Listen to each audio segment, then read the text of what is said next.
بسم اللہ الرحمن الرحیم۔ السلام علیکم ناظرین، فیئر ٹرائل ود ملک حمید اللہ وان کے ساتھ آپ کی خدمت میں حاضر ہوں۔ محترم ناظرین، حسب روایت اپنا پروگرام شروع کرنے سے پہلے آپ سے گزارش ہے کہ آپ میرے یوٹیوب چینل کو کامیاب بنانے کے لیے میرے چینل کو سبسکرائب کریں۔ میرے چینل کا نام ہے فیئر ٹرائل ود MHA، اور میری ہر ویڈیو کو لائک کیا کریں، اپنا point of view comments box میں ضرور دیا کریں، چاہے آپ میری بات سے اتفاق کرتے ہیں یا آپ میری بات سے ڈس ایگری کرتے ہیں۔ میں ضرور آپ کی ہر کمنٹس کو پازیٹیولی لوں گا انشاءاللہ، اور اس کو مثبت انداز میں رپلائی کرنے کی کوشش کروں گا۔ اب آتا ہوں میں اپنے آج کے موضوع کی طرف۔ آج کا موضوع میرا ناظرین بہت تکلیف دہ ہے کہ جو کچھ صورتحال غزہ میں ہے، کیونکہ ہمیں یہ بتایا گیا ہے کہ مسلمان ایک جسم کی مانند ہے، اگر ایک کسی کو تکلیف ہوگی تو سارے کو تکلیف ہوگی۔ اس پہ ہم کب کس حد تک عمل کرتے ہیں اس پہ بھی میں بات کروں گا۔ پھر ایک بات ہمیں اور بھی یہ بار بار سمجھائی گئی ہے قرآن و حدیث میں کہ یہود و نصارہ آپ کے کبھی دوست نہیں ہو سکتے، اس لیے ان سے خیر کی توقع رکھنا میں سمجھتا ہوں ہماری بے وقوفی ہے۔ ان سے خیر کی توقع تو نہیں رکھی جا سکتی۔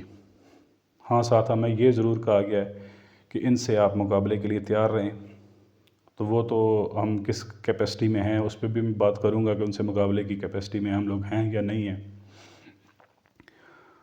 اب جو صورتحال وہاں پہ ہے، جو بربریت اور جو ظلم ہو رہا ہے، انسانی تاریخ میں کم ہی ایسی کوئی مثال ملتی ہے کہ جو بچوں، بوڑھوں، مطلب کسی ایج کے جو ہیں لوگ، ان کو مطلب کوئی رعایت نہیں دی جا رہی، مارا جا رہا ہے، بموں سے مارا جا رہا ہے۔ پھر اسرائیلی فوجی عورتوں کے ساتھ جو عصمت دری کرتے ہیں، وہ ساری چیزیں تو مطلب آپ میڈیا پہ آپ دیکھتے ہی رہتے ہیں، بلکہ ایسی ایسی ویڈیوز، بھیانک ویڈیوز وائرل ہیں کہ جن کو دیکھ کے انسان کے رونگٹے کھڑے ہو جاتے ہیں، اور تکلیف اور بے بسی پتہ چلتی ہے کہ ہم کس حد تک بے بس ہیں۔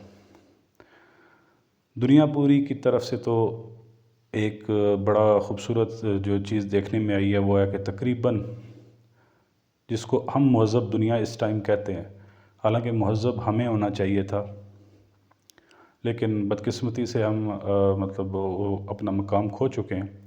اس لیے اب جو مہذب دنیا کہلاتی ہے یا ہے، اس کو ایڈمٹ کرنے میں بھی کوئی برائی نہیں ہے۔ مغرب ہو گیا، پھر دیگر جو مہذب دنیا کے ممالک ہیں، وہاں پہ عوام کی طرف سے، حکومت کے اندر سے جو آوازیں آئی ہیں اسرائیل کے خلاف، ٹیررسٹ اسٹیٹ تک کہا گیا، اور اس کو بربریت کو بند کروانے کے لیے اقوام عالم پہ بہت زیادہ زور دیا گیا۔ وہیں پر پاکستان کے اندر سے بھی جو ری ایکشن آتا ہے، وہ وہی ری ایکشن ہے جو ہم کشمیر کے لیے بھی دیتے رہے ہیں، وہی ری ایکشن ہے جو ہم فلسطین کے لیے بھی دیتے رہے ہیں، اور اب بھی وہی ری ایکشن دے رہے ہیں کہ پاکستان، یہ دفتر خارجہ کا جو ایک بیان ہے اسی کو میں پڑھتا ہوں، جو بار بار جو وہاں سے دیا جاتا ہے، آفیشیل سٹیٹمنٹ جو ہوتا ہے، پاکستان فلسطینیوں کی سفارتی اور اخلاقی حمایت جاری رکھے گا، اور ہم مطالبہ کرتے ہیں کہ وہاں پہ یہ ظلم و بربریت بند کی جائے۔ بحیثیت ایٹمی ریاست، بحیثیت مسلمان ملک، ہمارا یہ ری ایکشن کشمیری بھائیوں کو بھی سننے کو ملتا رہا ہے، اور اب فلسطینی بھائیوں کو بھی یہ سننے کو مل رہا ہے۔ اب یہ ری ایکشن ہماری طرف سے کیوں ملتا ہے؟ کیا ہم اس سے بڑھ کے کچھ کر سکتے ہیں؟ اس پہ میں بات کروں گا۔ سب سے پہلے اسی موضوع پہ بات کر دیتا ہوں کہ اگر مطلب اب جس معاشی کنڈیشن پہ ہم لوگ پہنچ چکے ہیں، ہمارا دار و مدار ہی اب انہی کے ہاتھ میں ہے جو یہ ظلم و بربریت کر رہے ہیں۔ اگر IMF ہماری، اب مطلب ڈھکے چھپے الفاظ میں بات کرنے کا عادی نہیں ہوں، ہماری جو اجتماعی بے غیرتیاں ہیں ہمارے حکمرانوں کی، ہمارے اس ملک کے ذمہ داروں کی، وہ ہمیں اس نہج پر لا چکی ہیں کہ اب ہم ان کے $1 ارب کے جو قرض ہے اس کے مرہون منت ہماری پوری ریاست ہے۔ تو اس معاشی سچویشن میں ہم اس پوزیشن میں نہیں ہیں کہ ہم کسی کے خلاف بھی کوئی معاذ کھول سکیں۔ وہ ایک الگ بات ہے کہ ہمیں، ہمارے اندر دینی جذبہ ہونا چاہیے یا نہیں ہونا چاہیے، وہ اس کے آگے کوئی چیز آڑے نہیں آتی، کسی طرح کی مجبوری بھی، وہ ایک الگ بات ہے، لیکن اس کے لیے آپ کا ایمان کا لیول بھی کوئی ہونا چاہیے۔ اور ہمارے ایمان کا لیول یہ نہیں ہے کہ ہم خدائی مدد کو مطلب جو ہے نا وہ سمجھیں کہ ہمارے لیے وہ پہنچے گی یا اس پہ ہمارا ایمان ہو۔ ہم اس دنیا کے لوگ ہیں، اور اس دنیا کو جو جس طرح معاشی شکنجے میں جکڑ دیا گیا ہے، پاکستان اسی شکنجے میں جکڑا ہوا ہے، اور پاکستان اس پوزیشن میں نہیں ہے کہ صفائی دفتر خارجہ کے بیانات کے حد تک اس سے زیادہ کچھ کر سکے۔ اب اس کے بعد میں آتا ہوں، دنیا کی ریئیکشن پہ بھی بات ہو چکی کہ دنیا نے جو ریئیکشن دیا وہ کم از کم اس دنیا کے امن کے لیے ایک نیک شگون ہے، کہ کم از کم دنیا بے شک ظلم و بربریت ہر ملک کی اپنے سے کمزور ملکوں پر کرتا آ رہا ہے، لیکن کم از کم آواز اٹھانے کے جو ایک پہلو نظر آیا یہاں پہ، یہ ایک حوصلہ افزا ہے۔ اب اس کے نتائج کیا نکلیں گے یہ تو بعد میں ہوگا، لیکن اب میں آتا ہوں اپنے جو ہمارے ملک کے اندر سوشل میڈیا کے اوپر جو ہمارے پاکستانی بھائی، اس میں ہر طبقہ فکر کے لوگ موجود ہیں، آپ ان کی ڈی پیز اٹھا کے دیکھ لیں، ان کی سوشل میڈیا پر پوسٹ کی بھی اٹھا کے دیکھ لیں، اسرائیل سے نفرت ہمارے ایمان کا حصہ سے لے کر پھر وہاں پہ جو بچوں کے ساتھ بربریت ہو رہی ہے، چیختے چلاتے بچوں تک، وہاں پہ جو ایک بزرگ ہیں جن کی ویڈیو بہت وائرل ہے، کہ جو اپنے ایک شہید بیٹے کو یہ کہہ رہے ہیں کہ تم جب نبی پاک صلی اللہ علیہ وسلم سے ملنا جنت میں تو ان سے کہنا کہ آپ کی امت جو ہے وہ مشکل میں ہے۔ تو کیا جن کی امت یہ مشکل میں ہے، کیا ان کو نہیں پتہ ہوگا؟ کیا وہ اس چیز سے بے خبر ہو سکتے ہیں؟ یہ تو ہمارا سوچنا ہی غلط ہے کہ وہ اس چیز سے بے خبر ہو سکتے ہیں۔ انہوں نے ہماری امت کو پیش آنے والی مشکلات، قیامت تک کی مشکلات ہمیں بتا دی تھیں، ہمیں یہ بھی بتا دیا تھا کہ آپ نے کرنا کیا ہے۔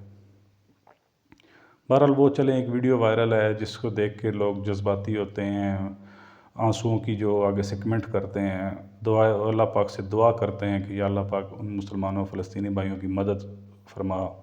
کچھ لوگ جو وہاں پہ فزیکلی جا کے لڑنا چاہتے ہیں، وہ اپنی بے بسی کا اظہار کرتے ہیں کہ ہم چاہتے ہیں لیکن ہم کچھ کر نہیں سکتے، ہمیں کوئی لیڈ کرنے والا نہیں ہے۔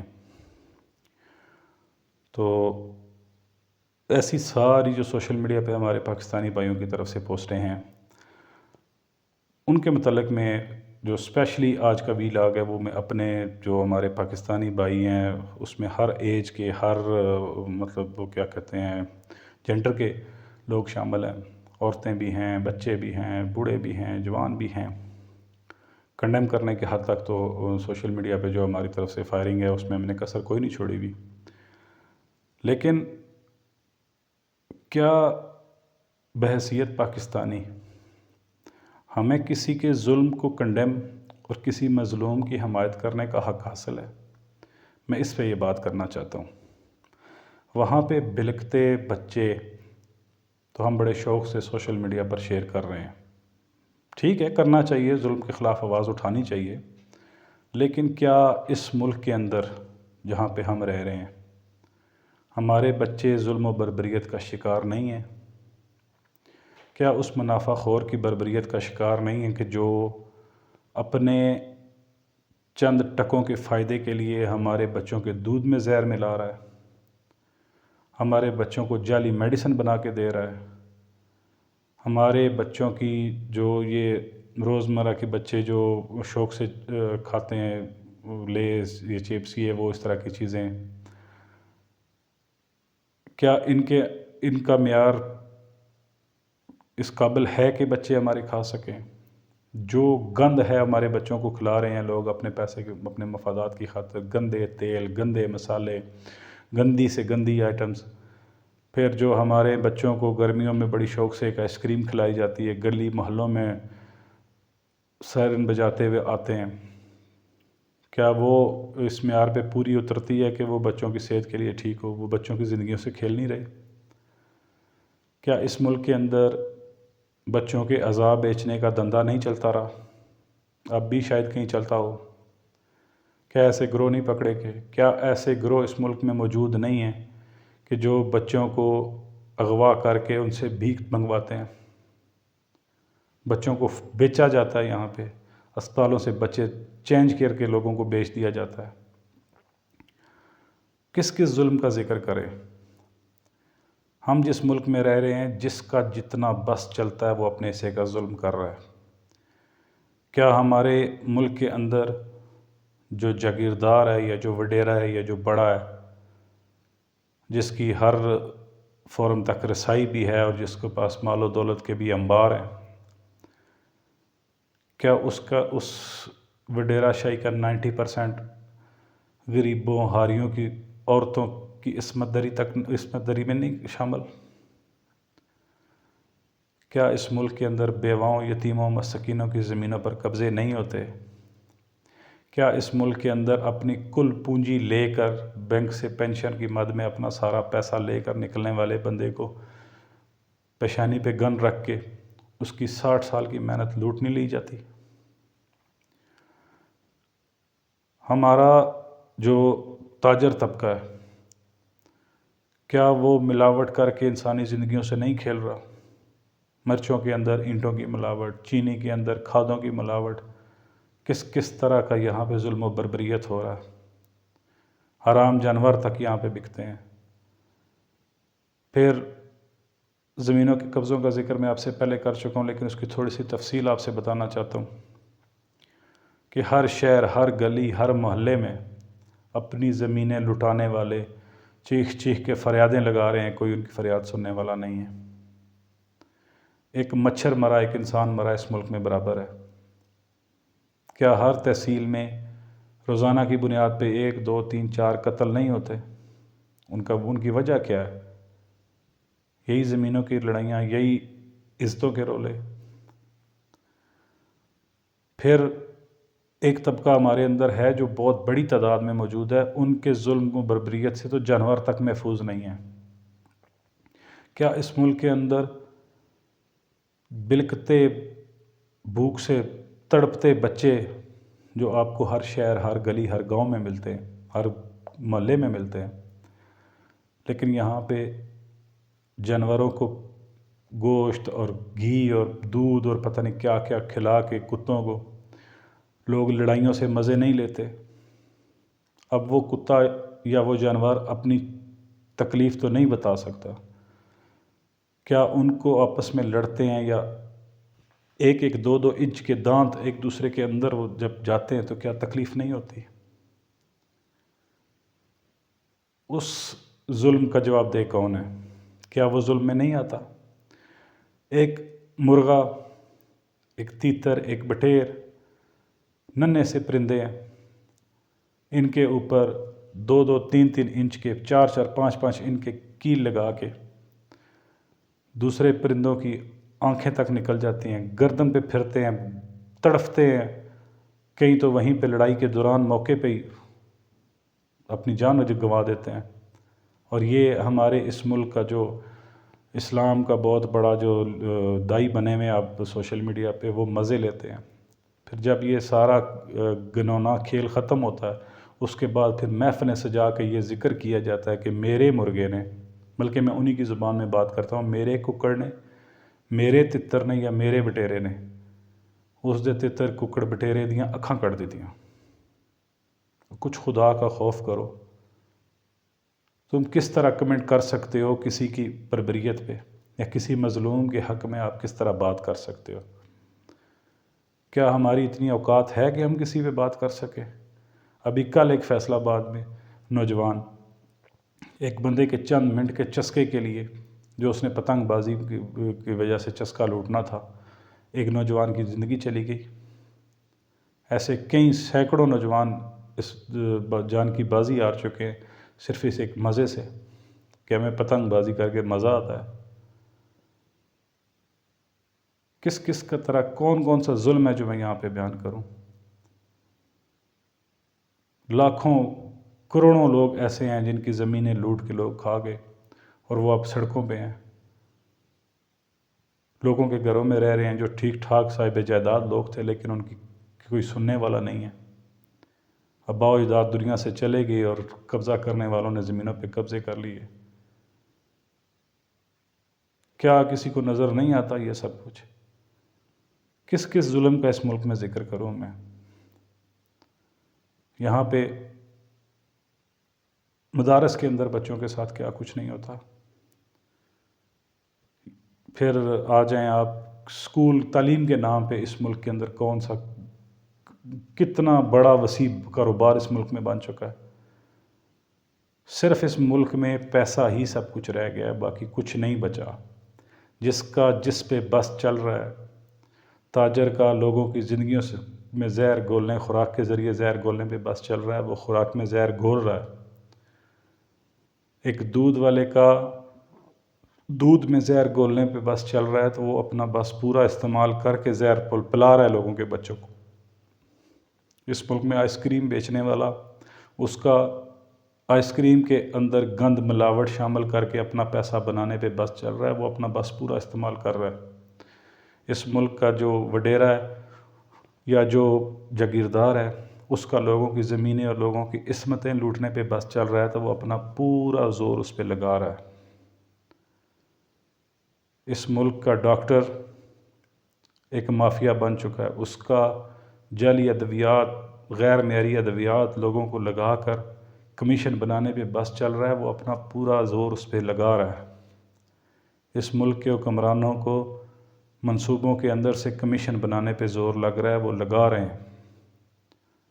اس ملک کا جو پراپرٹی مافیا ہے، اس کو اس ملک کی زمینوں پر قبضے کر کے جنگلات کاٹ کے اپنی سوسائٹیاں کھڑی کرنے پہ بس چل رہا ہے، وہ اپنا بس پورا چلا رہا ہے.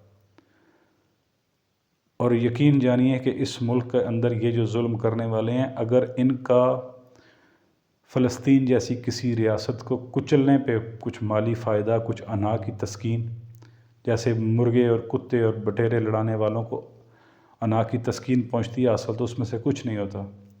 تو اس طرح یہ اپنی انا کی تسکین کے لیے اس ریاست کو کچلنے میں بھی اسی طرح دیر نہیں کریں گے جیسے نیتن یاہو نہیں کر رہا. اس لیے ہمیں سب سے پہلے یہ سوچنا چاہیے کہ ہمارے اندر کیا کیا برائیاں ہیں.